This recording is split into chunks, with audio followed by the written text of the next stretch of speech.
আরে এই যে ভুলে গেলাম কি নাম জানি, আরে এই যে বিশাল নেতা ছিল বাংলাদেশের, আরে স্বাধীনতার মহান স্থপতি, আরে এই যে সোহরাওয়ার্দীর বডিগার্ড, হ্যাঁ হ্যাঁ মুজিব মুজিব মুজিব।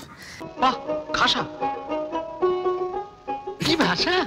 হ্যাঁ যাই হোক, আরো আছে মুজিবের কন্যা হচ্ছে ওই যে আরে ইসলাম বিদ্বেষ, আরে এই যে খুনি খুনি খুনি রাক্ষসী হাসিনা, আর রাক্ষসী ছালো স্যার যে কুত্তা নিয়ে বসে থাকে, কুকুর একটা নিয়ে বসে থাকে, কুত্তরা কলে সুন্দর আছে। জি স্যার, আমিও তো ওদের তাই বলি। তো বন্ধুরা আজ আমরা দারুণ একটা লিস্ট দেখতে যাচ্ছি, বিশেষ করে আগামী বাংলাদেশ বিনির্মাণে যারা দারুণ সব অবদান রাখতে পারেন। তো চলুন আজকে আমরা তাদের নাম শুনে আসি। বিশেষ করে বাংলাদেশে ইসলামী আধ্যাত্মিক ব্যক্তিত্ব হচ্ছে আল্লামা ডক্টর মিজানুর রহমান আজহারী, আমাদের মামুনুল হক, পীর সাহেব চরমনাই।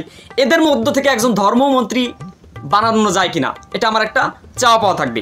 এরপর ডক্টর আসিফ নজরুল, ঢাকা ইউনিভার্সিটির আইন বিভাগের অধ্যাপক, তাকে আইনমন্ত্রী বানানো যায় কিনা যাতে বাংলাদেশ সঠিকভাবে চলতে পারে, এটা একটা।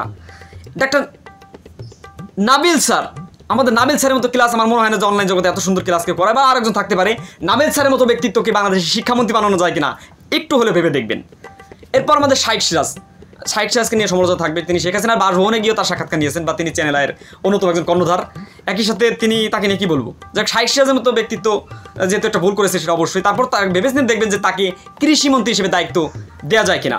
এরপর আমাদের ইলিয়াস হোসাইন বা পিনাকি ভট্টাচার্য, এদেরকে তথ্য এবং সম্প্রচার মন্ত্রণালয়ের দায়িত্ব দেওয়া যায় কিনা, যারা সুষ্ঠু সুন্দরভাবে সব উপস্থাপন করে থাকে। এদেরকে একজন দায়িত্ব দিলে বাংলাদেশের অনলাইন জার্নালিজম বা অনলাইন অ্যাক্টিভিজম আরও বেশি ভালো হবে মিডিয়ার দিক থেকে। তো বন্ধু এখন ফাইনালি যেটা বলি, বাংলাদেশের এখন নতুন মন্ত্রিসভা গঠন হবে, নতুন একজন প্রধানমন্ত্রী হিসেবে নিযুক্ত হবেন ইনশাআল্লাহ।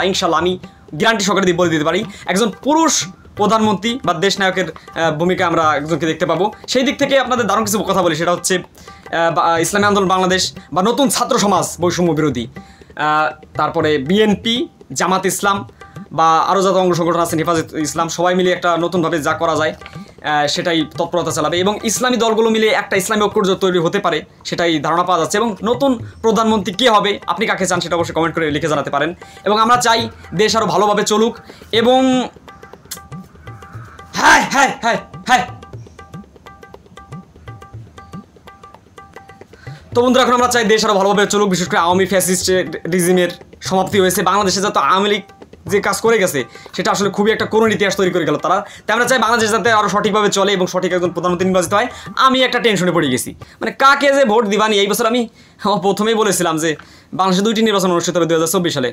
আমার কথা আসলে কেউ মানে নাই, আসলে গরিবের কথা বার্ষিক হলেই কাজে লাগে। যাকে একটু মজা করলাম। এখন কথা হচ্ছে আমি একটা কনফিউজে পড়ে গেছি যে কাকে ভোট দেবো।